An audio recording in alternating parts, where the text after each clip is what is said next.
mu kwezi kwa karindwi uyu mwaka This year in July, haje abarozi batandatu iwanje Kundoga. 6 witches came to my house. Naraje umushitsi wuzuye imbaraga z'Imana. When I had a visitor who is full with the strength and power of God. Umukecuru w'ikimuga. A crippled woman. Amugaye ukuguru n'ukuboko. Leg and a hand. Neza y'isa 8 mbe ndi maso. I told my wife to put an alarm for 2 a.m.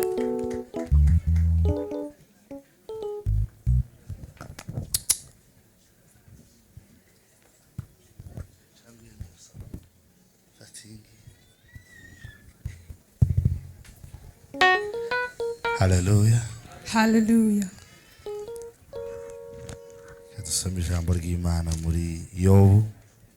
Let us read the word of God in Job.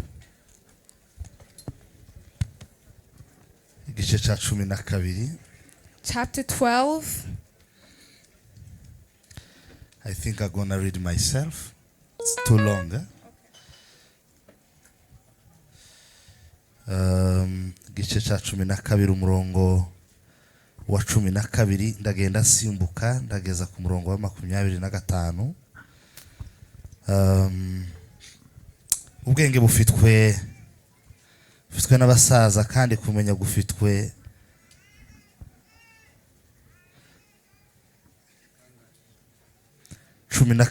Yobu. Job chapter 12.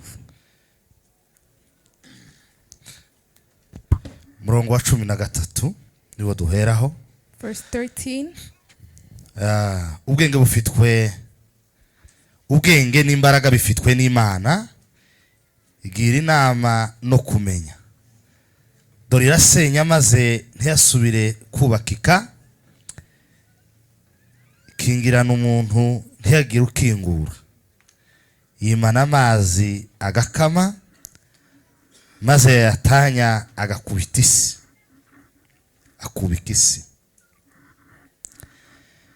Imbaraga n'ubuhanga bifitwe nayo. Murongo wa 20. Imwaza amagambo yabiringirwa kandi abasaza ikabaka ubwenge. Ibikoma ngoma ibisukaho gusuzugurwa kandi idohora umushumi w'intwari. 23. Igwiza amahanga kandi kayarimbura. Niyo igaba ingabo zayo kandi niyo izigarura. Abatware b'amahanga yo mwisi ibakura umutima. Ikabazereza mu matayo aho zira zitari. Barindagirira mu mwijima ari nta mucyo bafite. Kandi bidandabiranya nk'umusinzi. Ibadandabiranya nk'umusinzi. Bwana sifiwe. Praise the Lord. Ndashima Imana kubw'uyu munsi. I thank God for today. Twazindutse mu kazi kuri paruwasi ya Calvary. We're serving the Lord and the Calvary Parish. Dushoje amateraniro tuja mu nama. And after service we had a meeting. Tuyirangije tunyura handi hantu. After it, we went somewhere else. Niyo mpamvu tuje dutinzeho. That is why we're late today. Tubanje kubisabira imbabazi. We asked for forgiveness. Ariko umushumba yarabizi. But the leader knew. Kubera ko mwese mutari mubizi kandi rendezvous atari yanje n'umushumba gusa. But because all of you didn't know it. Ni byiza ngo twese dusangire ayo makuru. It's good for me to share the news with you. Hano habaye ikiriyo cy'umuvyeyi mama w'umugabo umwe bita Rugabo. There's a funeral of a mother called Rugabo.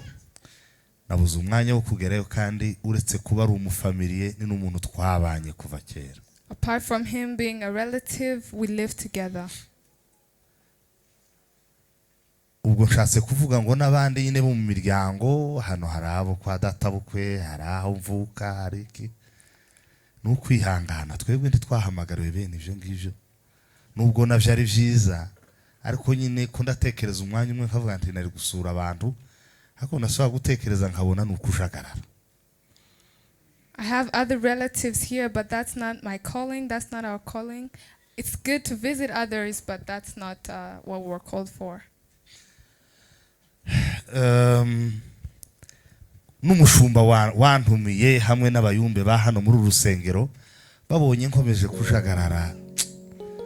Umushitsi wagumye kujagarara naza kuburira uburyo. Even the pastors who invited me, if they see me disorganized, they would be confused. Rero ndashimye cyane kubw'imiryango inshuti mwese muri hano kugira ngo duterane n'ukuri mbihaye agaciro. So I'm really grateful for the family and friends who are here. I give that value. Ndashimira abakaruvari bagumye kubana natwe kuva ku munsi wa mbere barimo umushumba ndetse n'umuvyeyi wacu Sirasi. I thank the Calvary members who have been with us, the pastor and also our father. Mani bahumugisha kandi bagirire neza. May the Lord bless you and may you see his goodness. Mushumba wa Grace kuri paruwase tubihaye agaciro kongera guhagarara hano kuduheza amahirwe yo kuganira n'ubwoko bw'Imana buraha ntabwo twabikerensa tubihaye agaciro cyane bwakenshi kandi tuzakomeza tubihaye agaciro mu mitima. The pastor of the Grace Parish here, we really value your invitation and we really have it at heart. Thank you so much. Hamwe n'abandi bashumba bose mukorana batweretse icubahiro batwitaho baratwakira ndetse n'abakristo bose muri rusange by'umwihariko n'abantu bose batuye Nairobi mwatwakiriye neza tubihaye agaciro n'ukuri. And all the other pastors you work with that have honored us and everybody else who are here, we give value to your welcome. Mani bahumugisha. May the Lord bless you. Izindi nkuru zishobora kuba ndende reka tuzirekeraho. Other news would be long. Let us stop there. Ndashaka ngo tuvugane hejuru y'imbaraga z'Imana. I want us to talk about the power of God. Imbaraga z'Imana. The power of the Lord. Izo mbaraga z'Imana twizeye twese abaraha buri wese izo mbaraga zihangane n'imisozi iri imbere ye, zihangane n'ibikuta biri imbere ye, zicecekesha amajwi y'iterabwoba maze iminsi avugana nawe, zimurwaneho zimurwanirire muri iki gihe. May the power of the Lord that we believe in, all of us, meet our walls, meet our mountains, and crush them in the name of Jesus. Ndashimira interpreter. Mani muheze umugisha usobanura. I thank God for the interpreter. May God bless her. Imana ihabwe icubahiro. Amen. Hari ikintu nibagiye gushima Imana kandi nagitekereje nicuye mu rukerera. There's something I forgot to thank the Lord and I remembered it today morning. N'isi y'umwuka In the spirit, twubatse ibintu byinshi muri Nairobi. we built a lot of things in Nairobi. N'isi y'umwuka In the spiritual world, hasenyutse ibindi bintu byinshi mu many isi. things have crashed down. Hashimwe Imana nyiribihe yabikoze kuko niyo We yabikoze. thank the Ancient of Days for everything that he has done.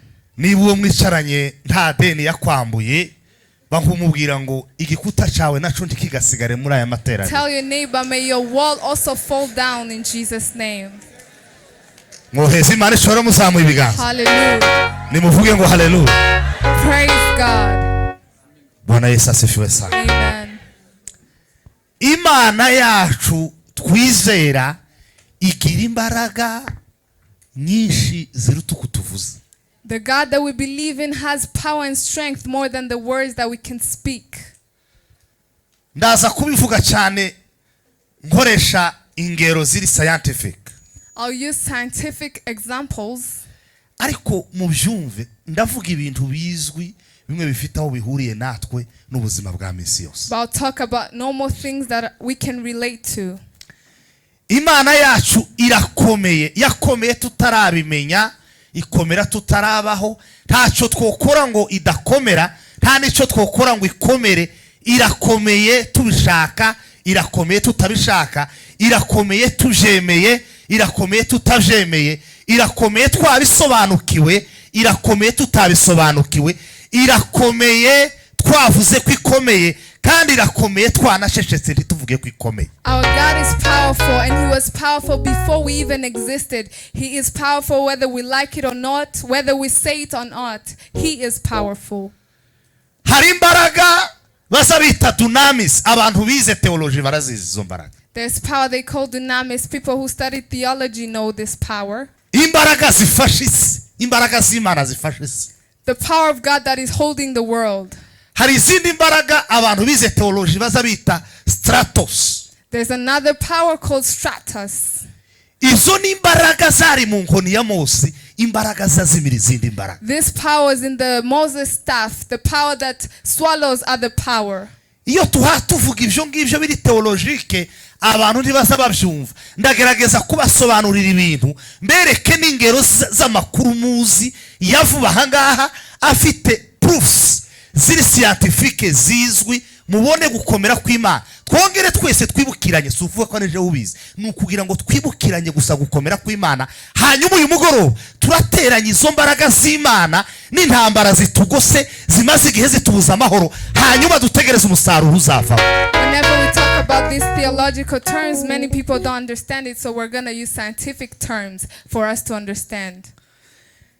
Iyi si dutuyeho, This world that we live in, izayiruka.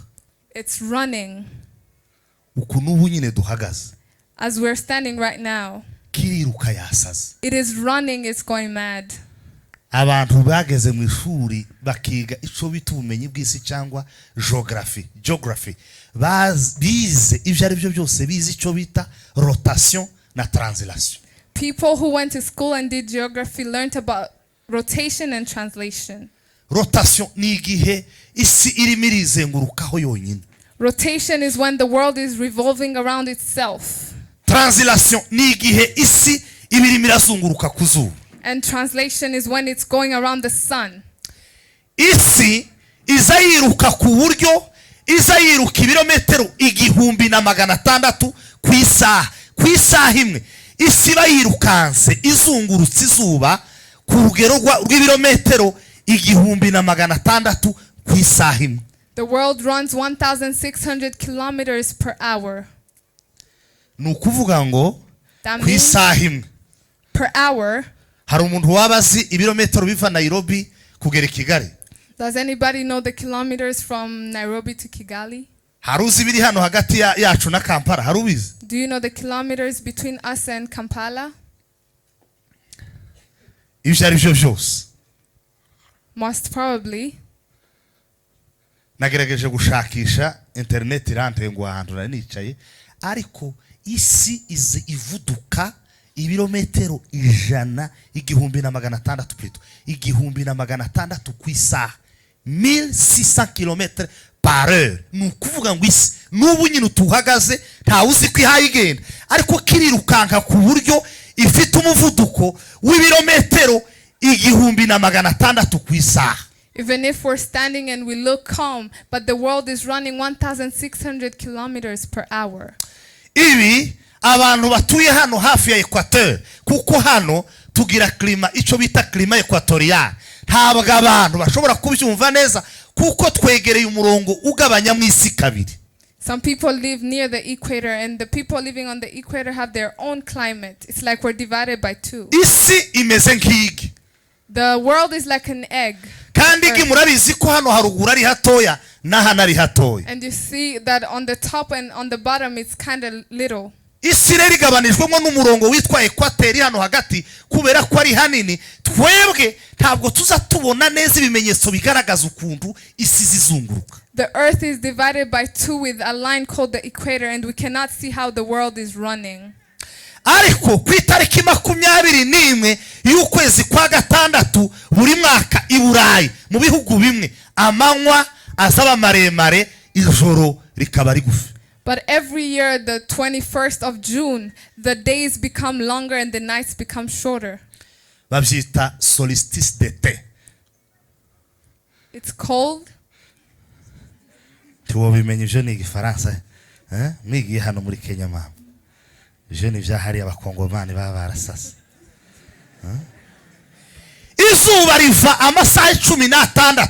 Izuba rihaye riva, abantu batuye muri ibyo bihugu nka za Denmark, za Sweden, iri ya ruguru bazamenya gusa ko bwije bareba ku isaha, barangiza bagashiraho amarido bakaryama ko bwije gusa. Ariko izuba rihari riva nkuko saa 2 z'ijoro zageze, ariko izuba rihari mera warukura imeze. The sun shines for 16 hours and it's 8 o'clock, but the sun is still out. tariki 21 z'ukwezi gutaha kwa 12 ijoro rizaba rirerire amanywa abe magufi. 21st of December next month, the nights will become longer and the days will become shorter. Kuko mu kwezi gutaha itariki 21 amanywa azagira amasaha 9 gusa, ntabwo azagira amasaha 12, azagira amasaha 9 gusa. The days will have just 9 hours, not 12. Turi kumwe muvuge ngo hallelujah. Are we together?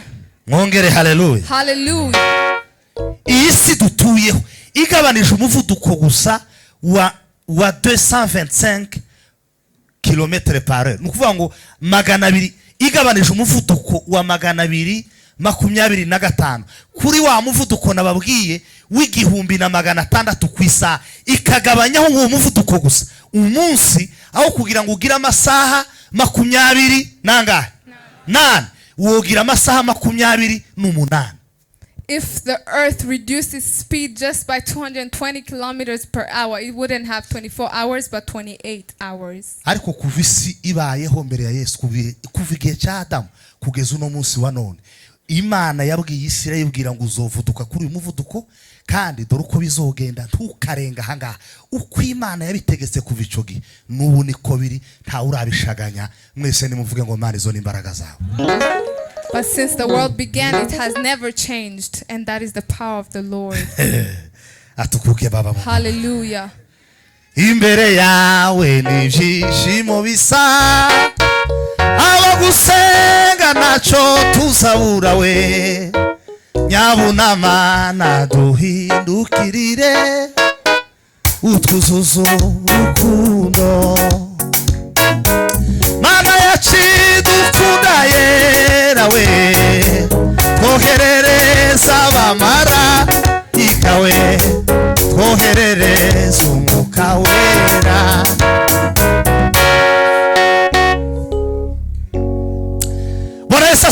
Praise the Lord. Uwo muvuduko w'isi kubisi izizenguruka nico gituma tuba duhumeka bikemera. The reason why the earth rotates and moves around, that's why we breathe and it happens. Bwana Yesu asifiwe. Praise the Lord. Uko kuzunguruka kw'isi niko kuza gutuma amazi adatemba isi yose. Isi amazi azagera igihe yotembye ngo atembere isi hayizunguruka, kurya yazungurutse ukiyahengamye, Imana ikongera igahengamura, isi kazunguruka. Kandi aya mazi aba kw'isi niyo azatuma duhumeka umwuka mwiza, kuko aya mazi aza yabsorba ico bita le CO2. Ibintu mumaze iminsi mwumva bakora inama ahitwa Glasgow mu Bwongereza, bari mu gukora inama igaragaza ukuntu klima yahindutse kw'isi, ngo bakora ubushakashatsi bari ukuntu bogabanya imyuka ihumanya ikirere. Imana yakoze ku buryo uko kuzenguruka kw'isi gutuma amazi agira equilibre. Iyo equilibre y'amazi akaba ari ituma duhumeka umwuka mwiza utari mu burozi. The reason why the earth evolves around helps us breathe well, because when the water does not move, because when the water moves and is almost filling the whole earth, the Lord removes it again on the other side and it evolves. Kuzenguruka kw'isi kandi niko kuza gutuma tumenya ngo burije burakeye, ni saa moya, ni saa mbiri, ni saa tatu, ni saa 10, ni saa 12, ni saa moya z'ijoro. Ivyo byose Imana yabikoze mu buhanga bwayo no mu mbaraga zayo. Ntawe bagiye inama, nta n'uwo biturubura ngo Imana ivyemere, kubera ko byashizwe n'ukuboko kwishobora byose. Nobody advised the Lord to put anything. God and his power did that, and that is the reason why we can know that this time is now and know the time. Nimuvuge ngo hallelujah. Praise the Lord. Nimwikirize muvuge ngo hallelujah. Praise the Lord. Cyane hallelujah. Hallelujah. Tell your neighbor that is the power of the Lord. Let me give you the second example. I'll tell you the normal things that we know. Sleeping. Every living thing that has breath.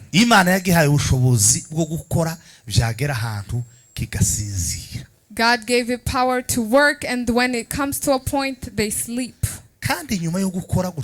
buri kintu cyose Imana ishira mu bwonko bwacu ubushobozi butuma gisinzira cyane cyangwa kigasinzira bukeya bitewe n'umutekano waho giherereye cyangwa aho umuntu aherereye. And afterward, God gave the person or the living creature wisdom to rest after work, wherever they are.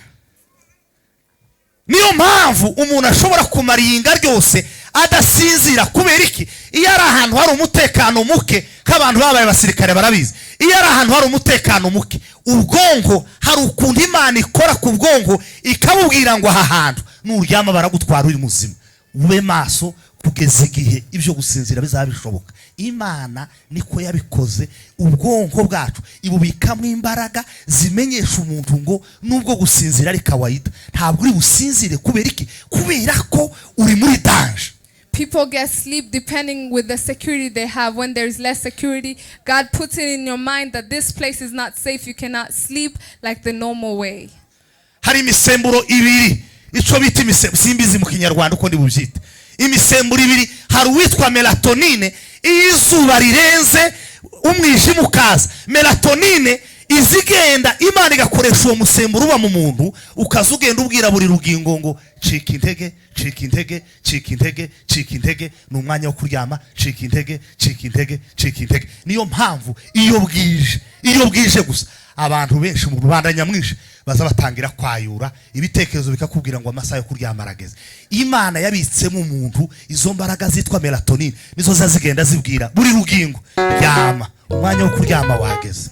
Ikigabo cy'ibiro 500 ubwira ngo camize umuntu kigahenga, ukazubwira ngo n'umufuko w'ishimbo begetse ku musozi, ugasanga ko akantu gatoya karebeshwa microscope niko kaza kakibwira ngo sinzira. Ikiboko gipima metero ibiro 5 kigahengama, ikiguru gipima ibiro 15 kigacika intege, ikigabo kikagona kubera iki? Imbaraga yemwe imuhese Imana ishobora umuha muzamu ibi oyivugiriza karuri Imana yakomeye kajara. We have a hormone in our body called melatonin, and it tells the body whenever it's dark, rest, rest, rest. And it tells all the organs. That's why when it's nighttime, everybody has to sleep. Noneho bwaca mu gitondo, in the morning, hakaza undi musemburo witwa serotonin. Noneho nawe ukagenda ukomanga hahandi melatonine yagiye ikora bugorovye. Serotonin kazikomanga ngo yeme bwakeye, ikagenda igakomanga ngo yeme bwakeye, ikongera igakomanga ngo yeme bwakeye, ikongera igakomanga ngo yeme bwakeye. Umuntu akavyuka nta mbaraga washizemo, utamumenyeho amazi, akavyuka serotonine plutôt akaba ari ibwira umuntu ngo wasinziriye kandi bwakeye, ja kushaka amafaranga, ja gucuruza watermelon, irukanka ufite rendez-vous kuri HCR, irukanke dore baguhaye visa, uyu ni umunsi bakubwiye. Kubera iki? Serotonin. Nimwongere muvuge ngo Mana izo n'imbaraga zawe. We also have another hormone inside our body that wakes our organs up, and that's why in the morning we wake up, because it tells us go to work, go to UN, you have a visa, it's time for you to go. Mbaho rugero. Let me give you an example. Uzi yaranje ureka abantu basinzire muri kumwe mu cyumba, basinzire ntacukozeho, ntacukoze ucana itara, abantu bose bazahita bakanguka. Kubera iki? Serotonin izamibwira umuntu ngo ese umeze gute? Itara baricanye barakugeshura ijosi baricemo, vyuka wagipfuye. Haba nubwo yo bari bwakisinzira, umuntu azayamayicura ko kanya. Izo ni imbaraga z'Imana, Imana yashize mu muntu, nta mbaraga umuntu yokoresha ngo azikuremo, nta bushobozi wokoresha ngo uzishiremo. And that is why I'm telling you, let me give you an example. Whenever a person is sleeping and you switch on the lights, serotonin always wakes them up because the lights are on, and that is the power of the Lord. Abantu bazi gusoma hano mukunda gusoma, muzasoma ubushakashatsi bw'umuntu bita Siegel. People who likes reading, you can read the research of that man.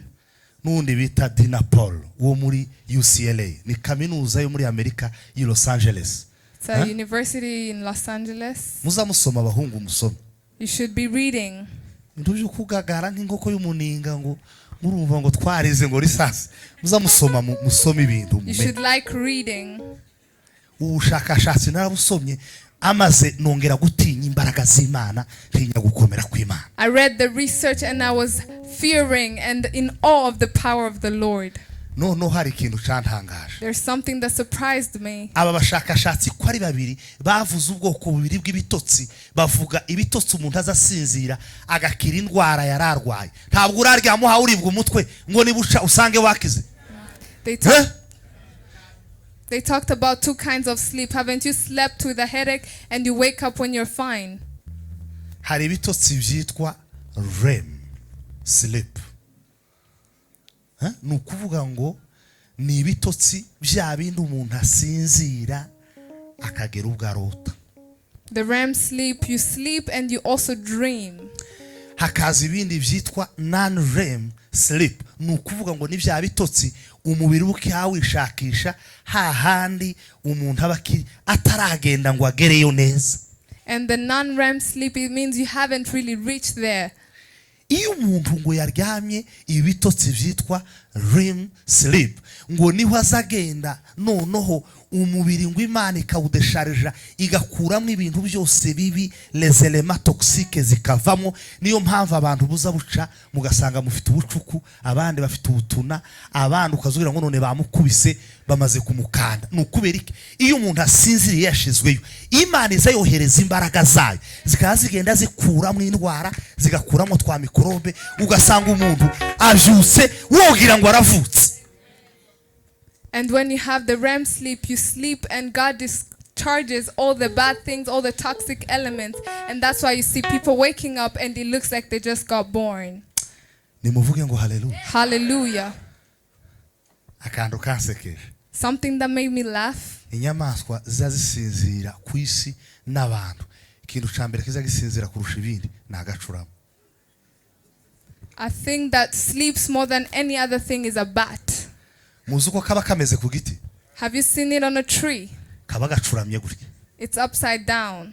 Kaza gasinzira amasaha 20 ku masaha 28. Nukuvuga ngo amasaha ane gusa niya gacaruma kaba kari maso. Andi masaha 20 kaba gasinziriye.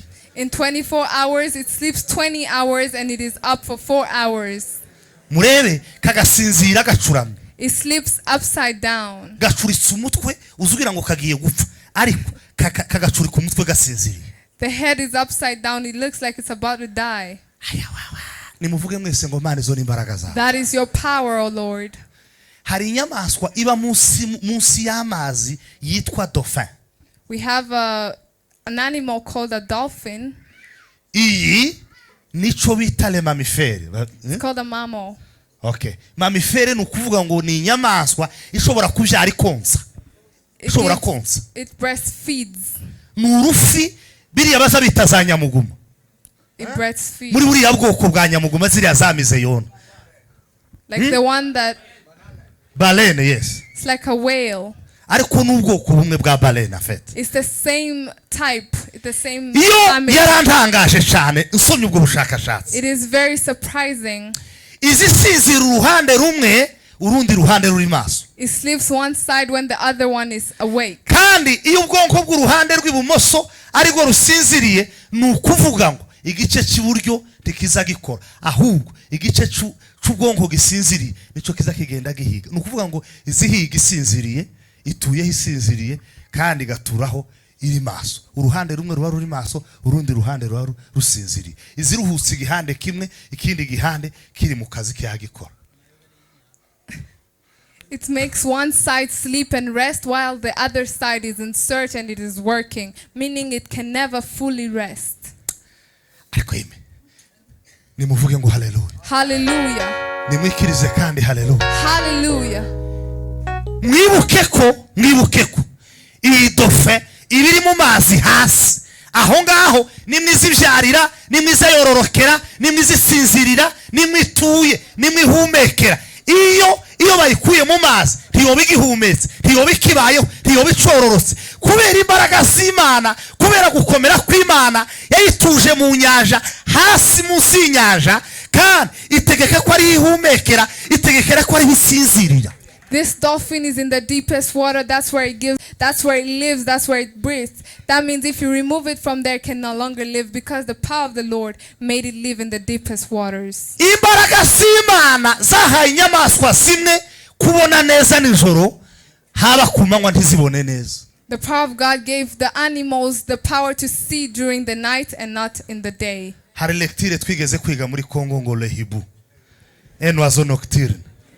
Murayibuka? Harya ni mu wa kane primaire. Ni mu wa kane cyangwa ni mu wa gatanu. Iriya lehibu na ledesheme ngira ngo n'umuntu wagaze ubwanyuma ntiyo yibagirwa ibyo ari byo byose. There's a lecture we used to learn in year 5. Nimuvuge ngo hallelujah. Praise the Lord. Igihunyira nico bita hibu. Igihunyira kiza kibona neza nkuko twatubona iyo ari nijoro ariko bwaca kumanywa kigahebura pi niyo mpamvu kiza kigende kaja ahantu hari umwijima kikaja kwihisha caza kigira ngo kirasohoka cyabona hari umuco ico ntikibone kikasohoka kikagaruka. An owl sees at the night time, but during the day it always hides because it cannot see. Buri inyabu izibona neza iyo ari nijoro. A cat sees well during the night. Igihe abantu bahe bagenda bahanurira bakubita ibirimbu n'ibiti iyo nibo mwanya mwiza wo kubona niyo mpamvu muzamusanga kumanywa karambutse wogira ngo niba birya igiti riri mu ntebe kaza karambuka mu ntebe kumanywa kakirirwa gasinziriye kubera iki ntikobona neza nijoro niyo specialite yako nibo kaza kabona neza. And a cat, when others are tripping and cannot see well, it sees very clearly. That's why during the day it's always asleep because it cannot see. Tell your neighbor that is the power of the God that you trust in. We have a powerful God. Tukayigira n'ubwoba tukayirarana ku majoro umuntu agatinya ngo abagore ngo bageze kuri dossier yiwe ngo aho yafatiye dossier ngo kuri arse ngo narahavuye gute ngo mbona amukecuru arahageze n'ukuri agakecuru gafite isombe kumenyo woti arakora iki umukecuru arakora iki imbaraga z'Imana zihari zifite ubushobozi Mohezi Imana shora muzamuye ibiganza Hallelujah. Ni muyivugiriza karuru ntacyo bitwaye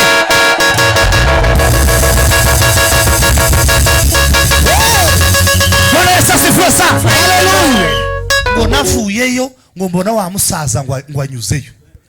I left the place and I saw the old man. Itangaza kiragwi umusaza ufite igicwira mwitabi citabi mwitama arabuza imbaraga z'Imana gukora ico yagambiriye mu gihe cyane. An old man cannot stop the power of the Lord. Muvuge ngo hallelujah. Hallelujah. Ihangane wongera ubwire uri iburyo ni bumoso bwawe ngo izo ni imbaraga z'Imana yacu twizeye. Tell your neighbor that is the power of the Lord that we believe in. Muvuge ngo hallelujah. Hallelujah. Reka soreze kubiba mu nda y'isi. Let me talk about what's inside the earth. Musi ino munsi y'ubutaka. Inside the earth hari inyamaswa zibaho ngo ziruti ziba hano ku isi. There's animals more than the ones that are living on earth. Zibayeho ku bintu bita chimiotrophy. Nukuvuga ngo iyo chimiotrophy nizituma zihumeka nizituma zihanganira ubushuhe buba munsi. The chimiotrophy is the one that makes it survive. Abantu bize geography bazi ko hano hejuru habico bita croûte terrestre. Hanyuma wagera hasi ukagera kuri manto. Nukuvuga ngo kuri manto kuva hano kugera kuri manto hasi hari ibirometero ibihumbi 70.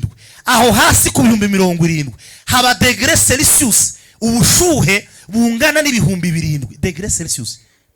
Ubushuhe muzi ari amazi muza mucumbisha abageze ku ijana gusa ariko hasi aho mu bushuhe bungana n'ibihumbi 7.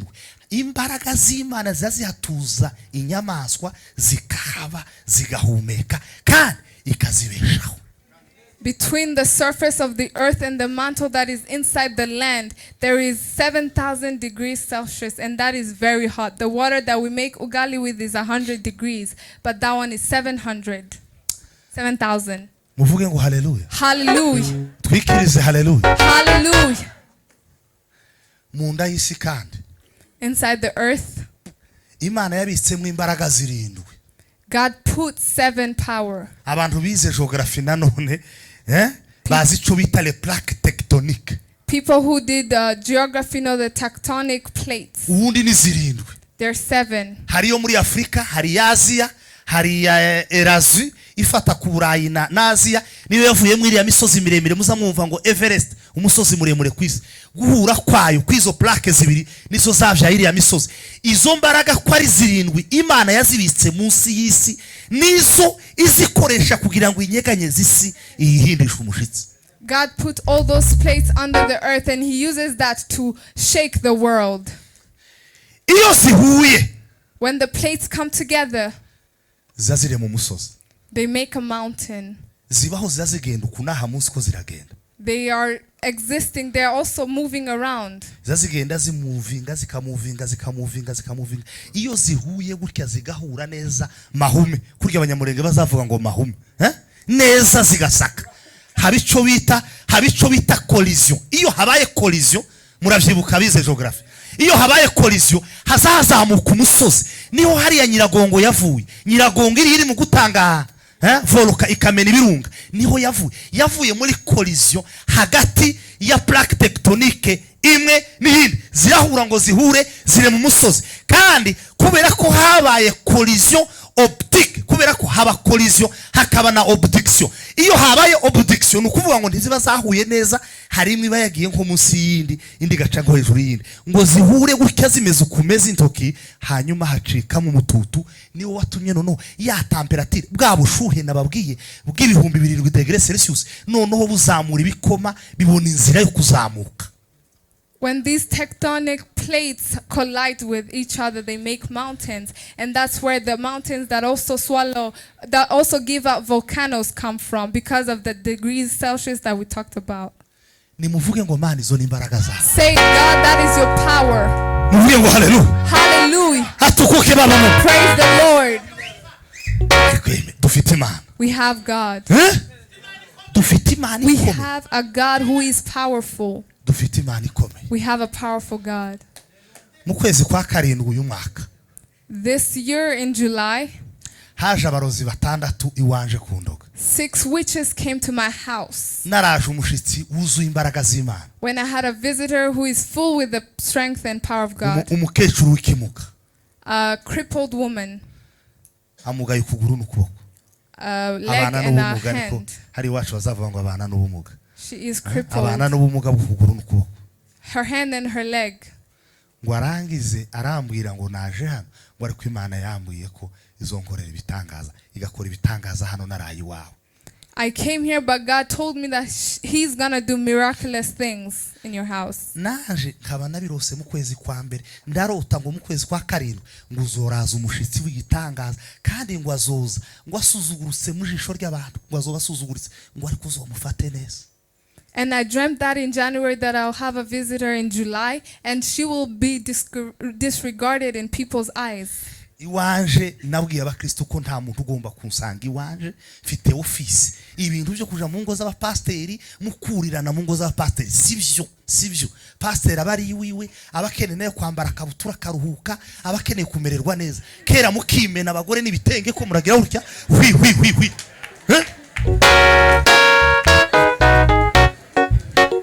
I told people they shouldn't be visiting me in my house. They should be coming to my office. Hallelujah. Bwana sifiwe. Praise the Lord. Buri kanya ngo kwa pasteri abagabo ngo baraja kunywa ikaho kwa pasteri. Muza muzinywera ku misozi, nta kaho yo kwa pasteri abantu ngo baruriranye. Kinka zinganje. Oyaye. Iwanje nabwiye abakristo ndababwira ngo iwanje na ahantu privé ho kuruhukira. Ufite impamvu zikuzana iwanje, uzubanza unteguze menye kuje. Wosanga nigaramiye mu ntebe mpaye ngona igitangaza kikakubaho.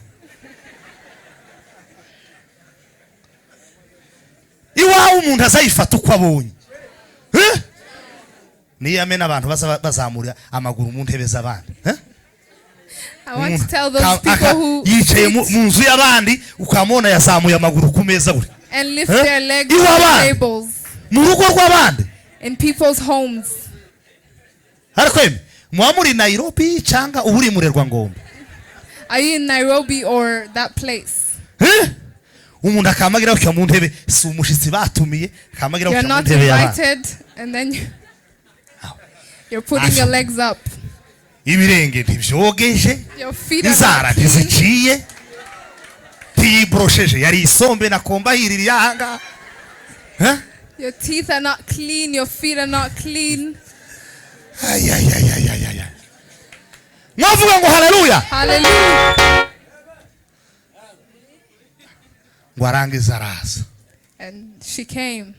araza ngo agere hanze umwana waje ngo amubone arikanga yamarira ati papa umuntu taramenya kuvuga neza ngo papa ngo umuntu And my child said, Daddy, a person.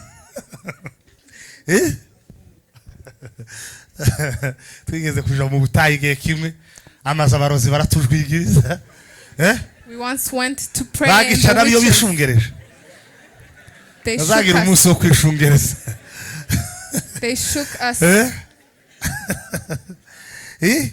abagore twari turi kumwe mu masengesho The women who were with mwese icyo us, ni ikiyemewe they were asking, what is that? ngo ni iki mukagira imana What is that?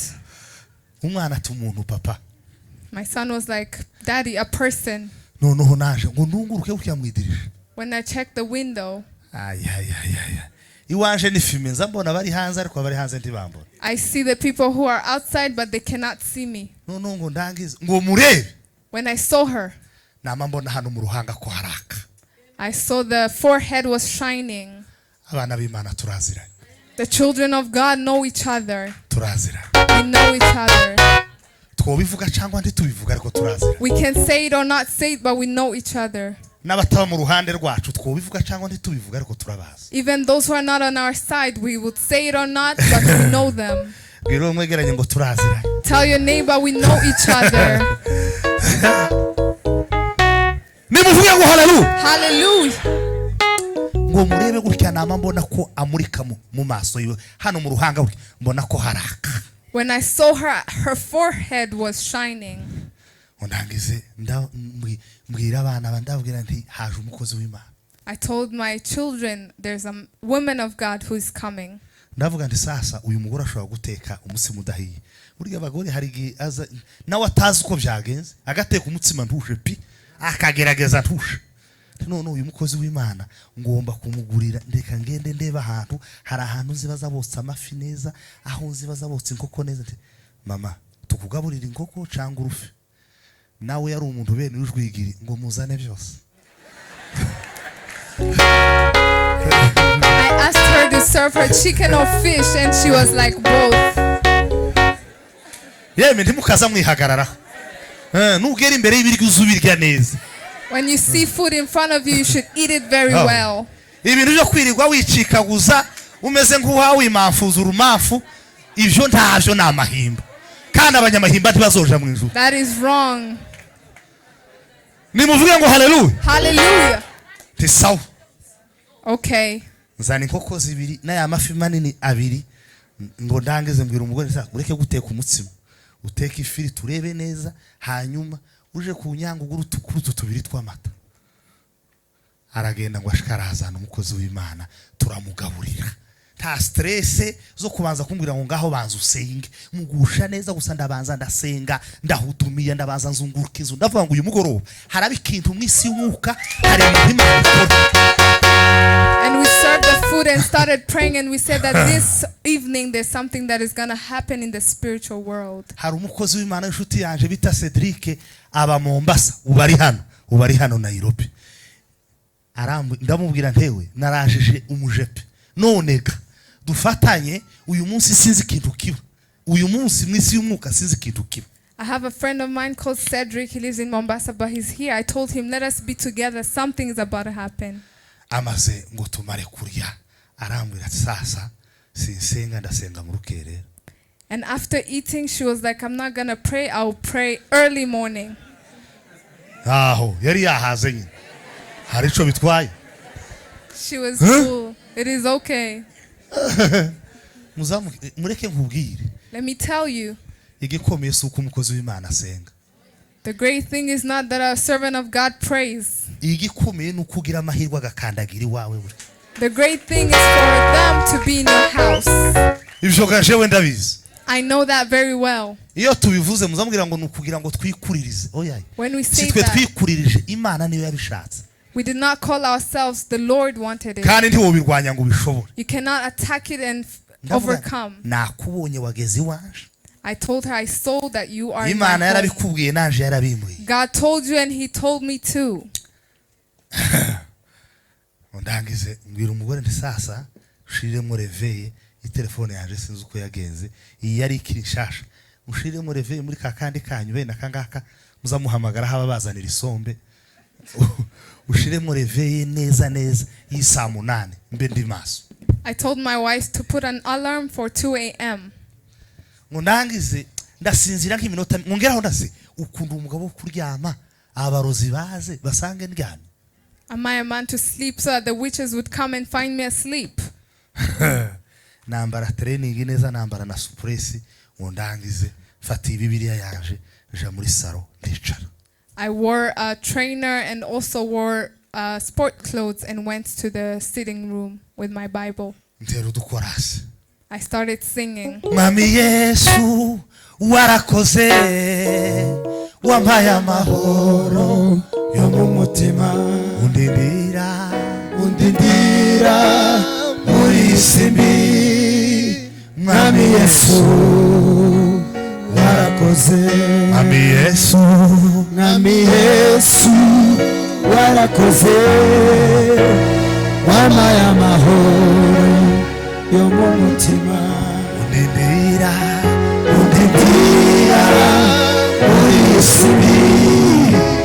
Mami Yesu warakoze. Imana irambuye mu maboko yaragusumiye mama. Ngo Imana izayavunagura itagishije abandi nama. The hands that wanted to attack you, God is about to break them. Kuko washatse gutezwa paralyze. They wanted to paralyze you.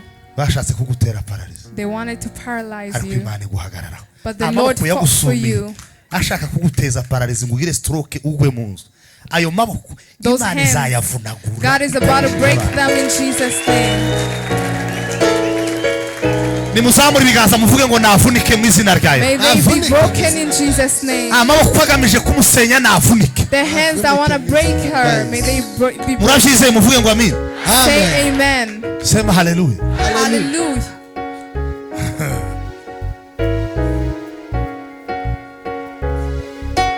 Dio.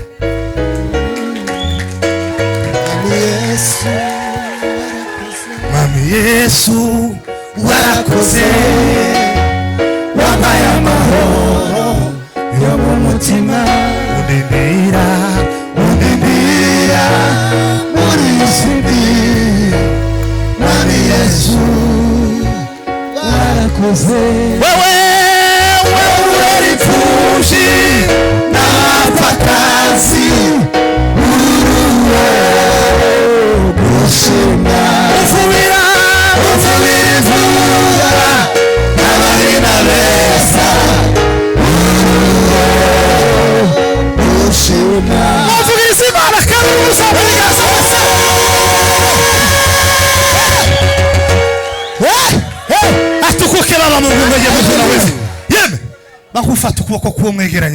Hold the hand of your neighbor. Ashibre des enveriers. Hallelujah. Wakarme de vezaso. Hallelujah. Sokite berveli gariye. Bwira Imana ngo Mana amaboko yose asumiye ubugingo bwe atentebuke ashira imbaraga ntakamenye uko bigenze. Ayo maboko ntakamenye uko bigenze. Tell the Lord musengere gatoya. The hands that are attacking her in Jesus' name. Garve lisete guerrier. Pangu wala saima novenga. Kantike de zenje. Wagarme de versaru gari maistonde. Wagarme de vershani gari de nonga la sawa. Twanga la sarma ivo geni bi. Robotique des anges. Conseil de bergani vandali aso. Antite des eji. Wangila sambre de nifarie. Bwira Imana ngo amaboko yose amusumiye ayamusumiye ku manywa yamusumiye nijoro imbaraga z'Imana ziyatentehure ziyatesha agaciro ziyamara imbaraga.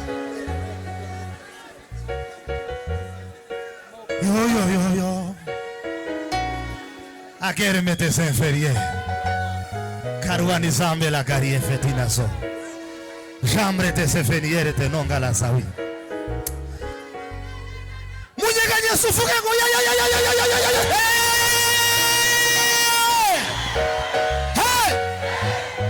Karme sifeteke. Memisa la verde la die. Wazingati. Uone nduvuze ngo he. Ni wowe? Udushiremo ako karungu agize neza bikomeye. Ni wowe? Ko warugize ubwoba papa.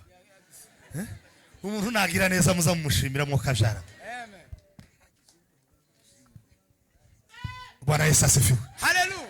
Imana himbazwe cyane. Amen. Naje gusinzira ngatera kandi gakorase. Igiteye ubwoba ca nijoro ntikizantera ubwoba. Yafashe mazamindura ibirimbi vy'umuriro. Umugenda twika nasenya ku bizina gayo akomeye.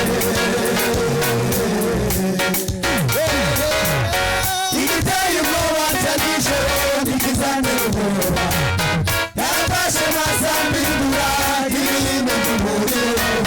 Umugenda twika nasenya ku bizina gayo akomeye. Igiteye ubwoba ca nijoro ntikizantera ubwoba. Yafashe mazamindura ibirimbi vy'umuriro. Umugenda twika nasenya ku bizina gayo akomeye. Atukuke ari hallelujah. Mwese marashora musamu ibiganza. Amen. Muvuge ngo hallelujah. Hallelujah. Hey! Imana iramwe ngo akanwa kabagambanye ngo kagiye guceceka ku kanwa k'ubuzima bwawe. Urabyize uvuge ngo amen. Hallelujah. Amen. Mwo mutunga ibiganza mukavuga ngo bibe bityo. Bibe bityo. Muvuge ngo hallelujah. Hallelujah. Akanwa kabagambanye. Amen. Kagiye guceceka. Asema Bwana wa majeshi. Amen.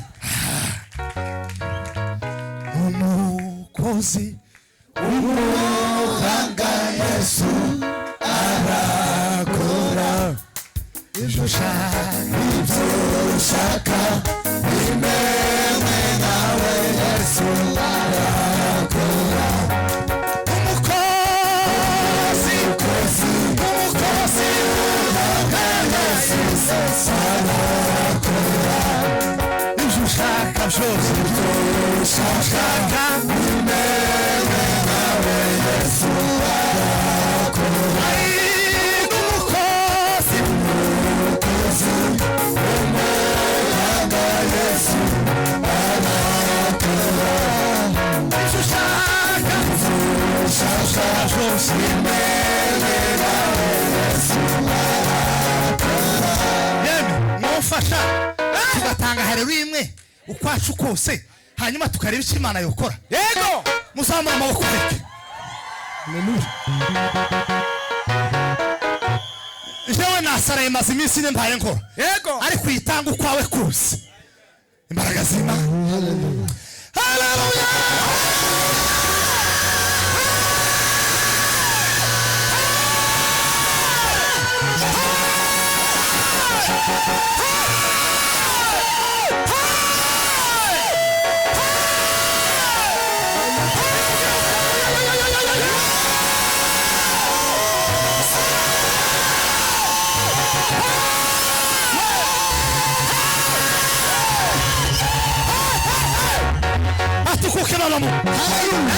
Murayiteye gutya Imana iravuga ngo iyi haleluya yanyu ngo igiye kwihorera umuntu. Hari umuntu umaze iminsi yararenganye ari hano kandi reka tumurebe. Ari hehe dore nguyu. Ndio uyu umaze iminsi wararenganye papa. Haguruka. Imana iravuze ngo igiye kuguhorera.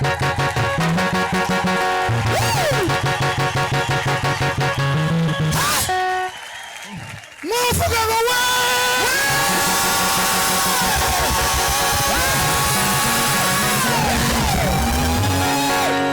Imana igiye guhora.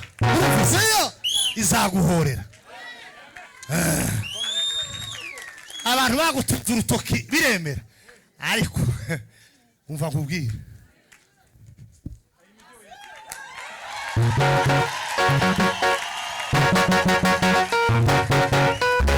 Hakuna Mungu mukama wewe yawe mukama wewe yawe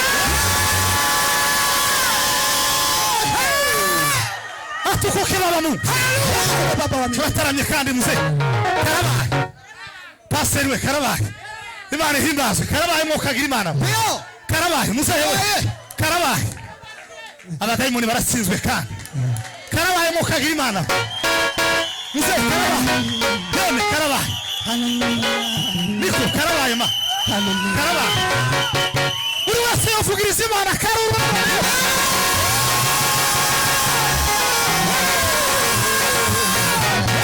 Hakuna Mungu kama wewe yawe Hakuna Mungu kama wewe yawe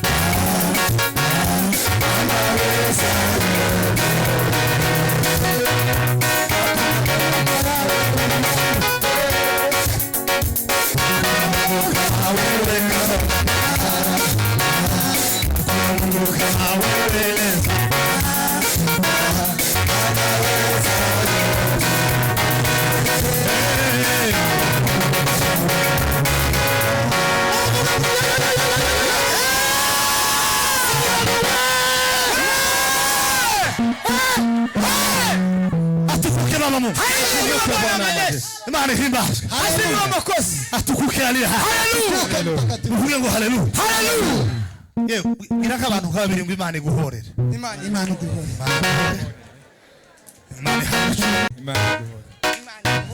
Hakuna Mungu kama wewe leza Hakuna Mungu kama wewe yawe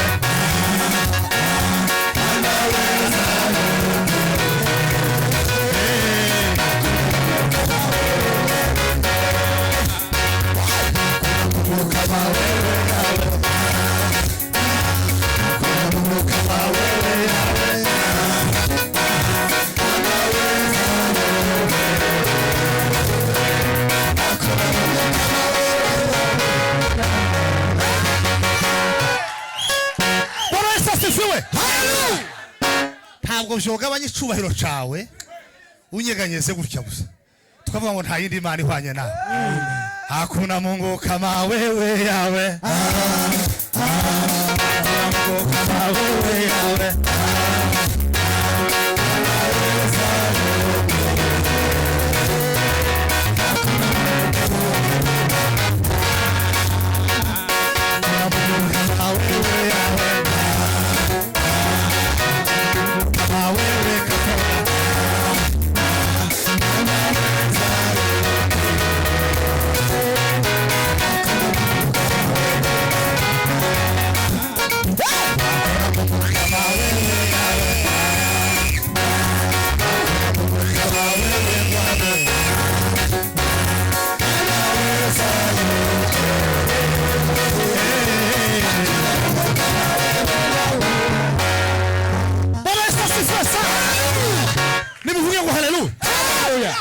Mureke dutange ndi haleluya imwe turebe ikindi kintu yokora amen Bwana Yesu asifiwe sana haleluya mwiveze la vérité ko turateranya imbaraga z'Imana n'ibintu bimaze igihe biduhagaze imbere yego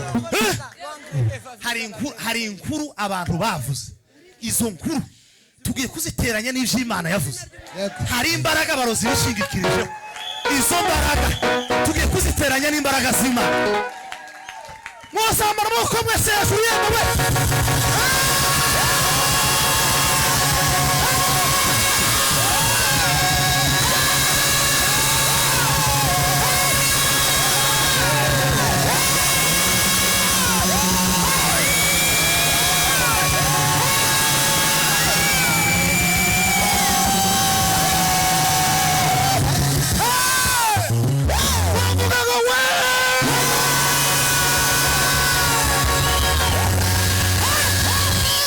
papa Imana irambuye ngo igiye kukuvuganira urumvise imbere ntufite ukuvuganira iburyo ni bumoso oya ariko Imana igiye kukuvuganira igiye kuvuganira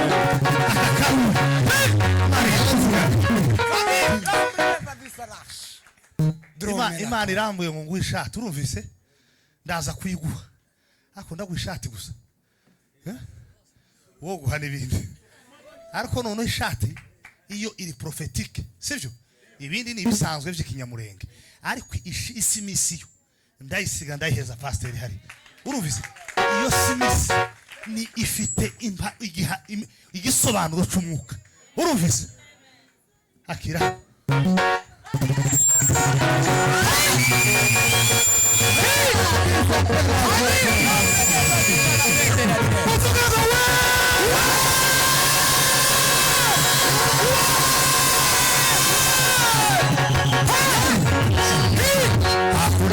kama wewe yawe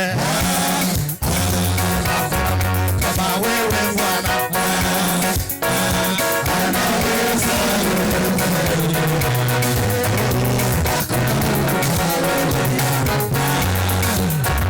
kama wewe Kundoga kama wewe Basanga kama wewe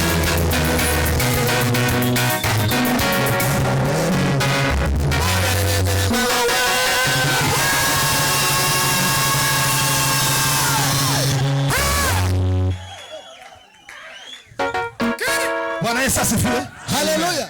Mumpaka ira imhana. Na yebe wahinzira iherereye. Bwana asifiwe. Bwana. Imana irambuye ngo maze iminsi ukoramo ntugira icyo uvanayo. Ariko Imana igiye kugukorera. Sivyo? Amaboko yawe ntiyo ubikurayo kuko harashyushye. Harasha. Ariko Imana igiye kugukorera. Kwa kundi umuvyeyi azahoreza umwana. Imana igiye kuguhoreza zibihose. Hakuna Mungu kama wewe Bwana, kama wewe Katonda, anaweza yote.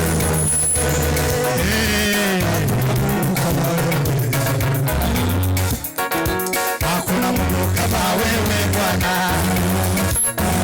hakuna Mungu kama wewe Baba, anaweza yote.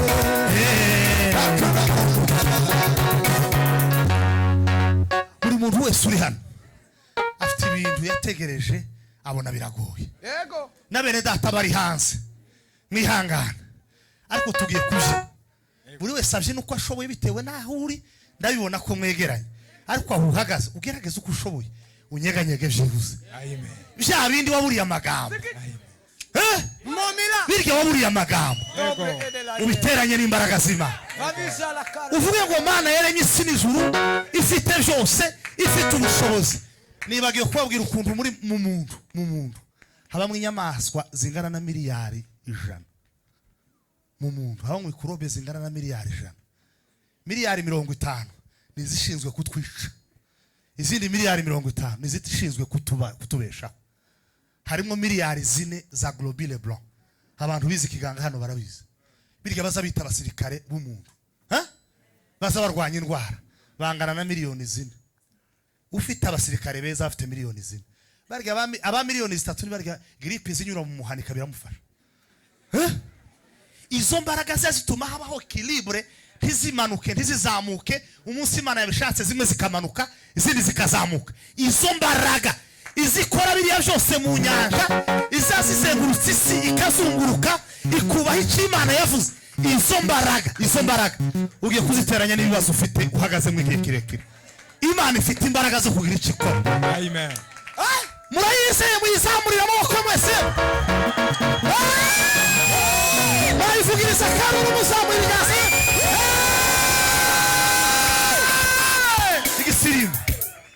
igisirimba kandi uzugenda buhoro haba harimo abakecuru bamwe bakuze ndi mukubona no muri Kenya mwirukanka cyane muza mugenda buhoro buhoro sawa twese twagiye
ushaka byose ushaka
umukobwa uri hanze wambaye akantu kirabura uhetse agakapo k'umukara umukaba wa shokora ngwino kuraseka ikima Imana iragutabaye none we ngwino wijijingaye mumushakira inzira mumuzane hano yego uwo nguwo ngwino wigira ubwoba kuranga turi atukuke baba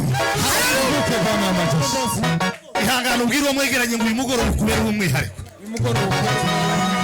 atukuke baba mwazamura ibiganza mukavugiriza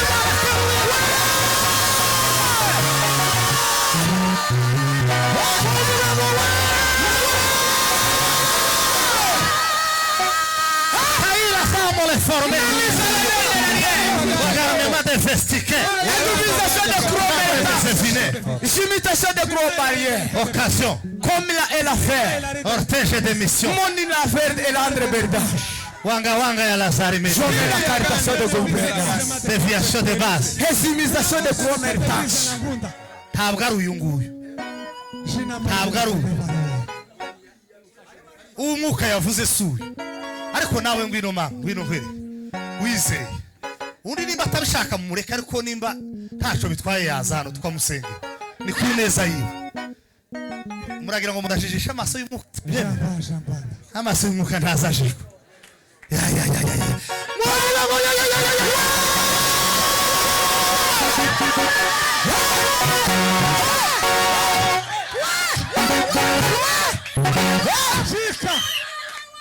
Jamba.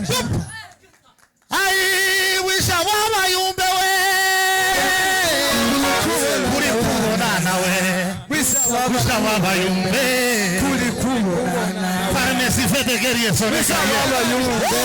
Kuri kubonana. Ai wisha we. Kuri kubonana. Wisha kandi we. Wisha kandi we. Ai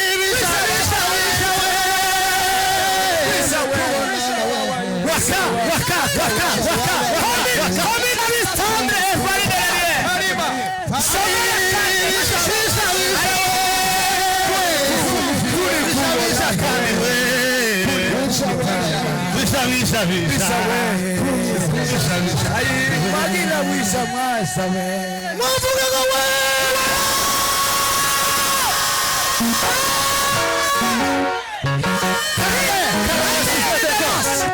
Carne de flési. Ma vie ça se débrouille de l'arrière. Aïwe, Casanero. Ugande kerera we.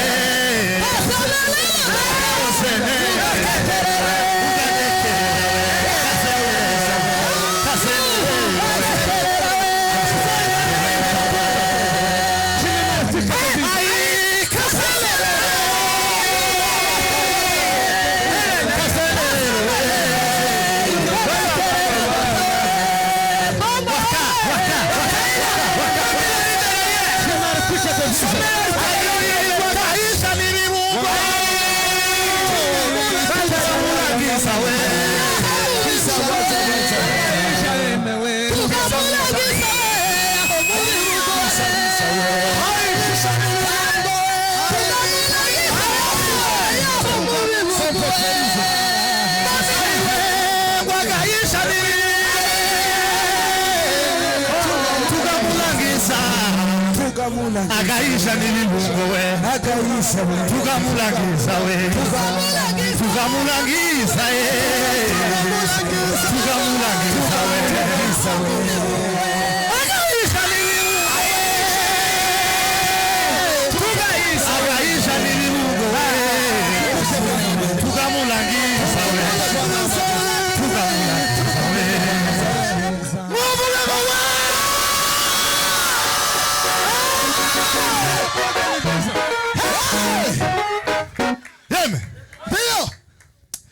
Mpaye numva mbakunze reka buri wese ahobere mugenzi we ku mwanya wawe muhobere ndagusabye agayisha nibungo tabahobere tabasomera ayiwe sara yari bumba we sara yari bumba we anahabo mwana we sara yari bumba we anahabo mwana we anahabo mwana ayiwe kasanerero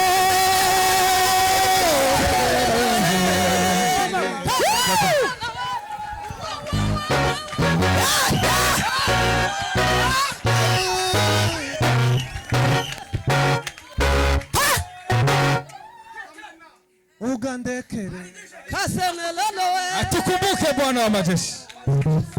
Asifiwe Bwana wa majeshi. Haleluya Mwenyezi Mungu. Amen. Ariko mana yaje. Mumbaraga nahawe n'imbaraga zisumba byose. Ubasha bw'Imana. Ibitugu byawe. Ibihe gikundiro n'igitinyiro cy'Imana. Mwizina rya Yesu. Wewe Pastor Gentil nagukikira iminota 2. Mubare iminota 2.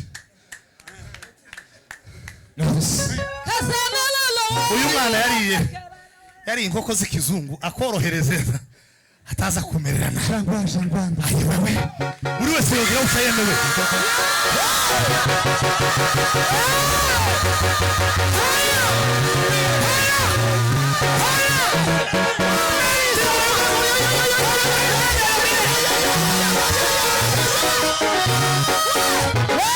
ni bebe ni bebe ni bebe se ni bebe ni bebe se ni bebe Yesu ni bebe ni chukue ni bebe mikono ni wako niwe salama ni bebe ni bebe ni bebe ni bebe ni bebe se ni bebe ni bebe se ni bebe Yesu ni bebe ni chukue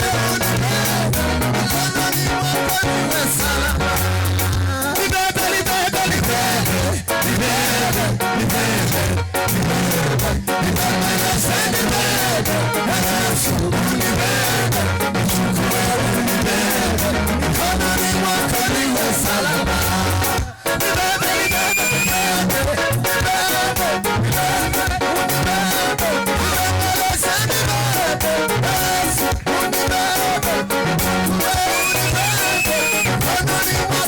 Imawe Isi alivyoiumba ajabu, nimeona ni wajabu we ajabu, ajabu, ajabu, Mungu wetu wa ajabu, ajabu, Mungu wetu wa ajabu we ajabu, Mungu wetu wa ajabu. ajabu we. Ajabu, ajabu, ajabu. Servitude des anges. Imakosa la foria shando glory moye. A vision de Berkani se Revisa la terre de l'arrière. Tour des anges. Je mets la carte et l'ombre de Au la farme de Berriere Geno. Revisa la porte et manque de la Je fais de guerre mes ovies. Je mets la corde et part de la Je fais de non à la saille. Zoomez la tête auprès de la Où est toi, ajabu? Toi, ajabu we.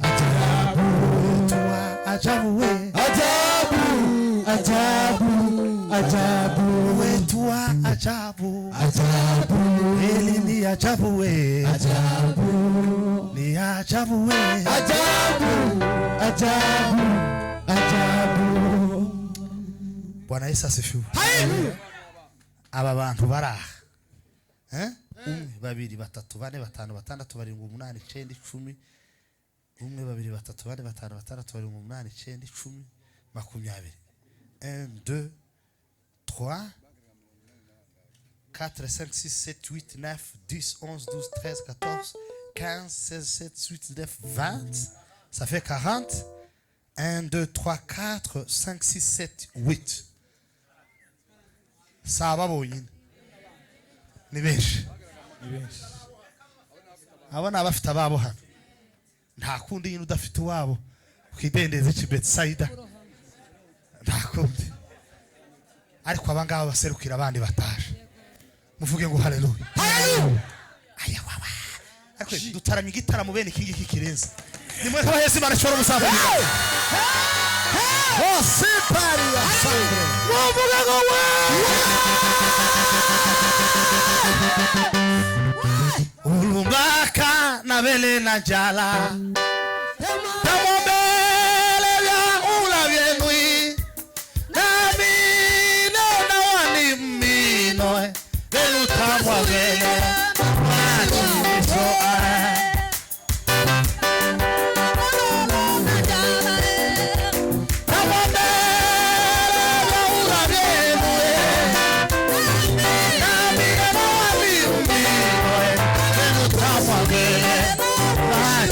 So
Imana ihimbazwe. Hallelujah. Bwana asifiwe. Hallelujah. Ndabarahiye. Amaliste y'aba bantu. Imana iravuze ngo agiye gusubirwamo. Imana ishimwe. Hallelujah.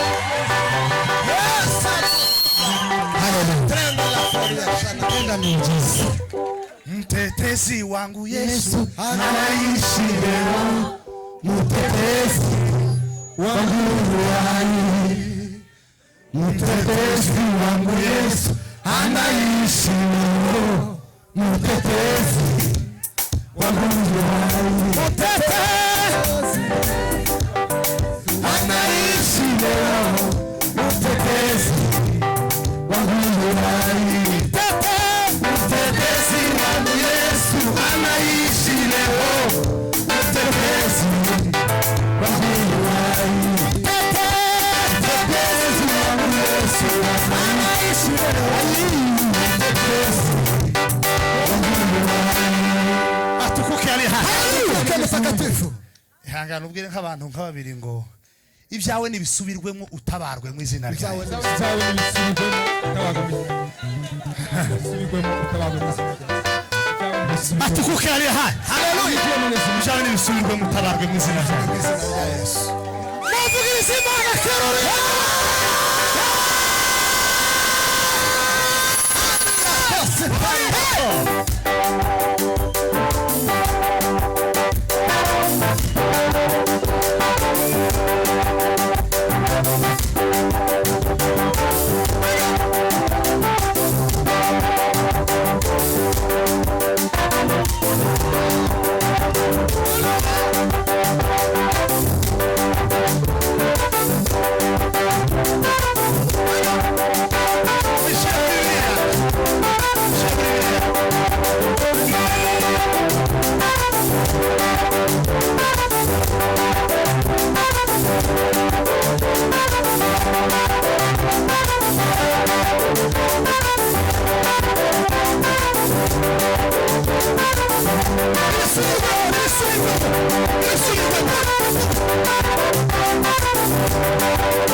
Mugenda muje kwicara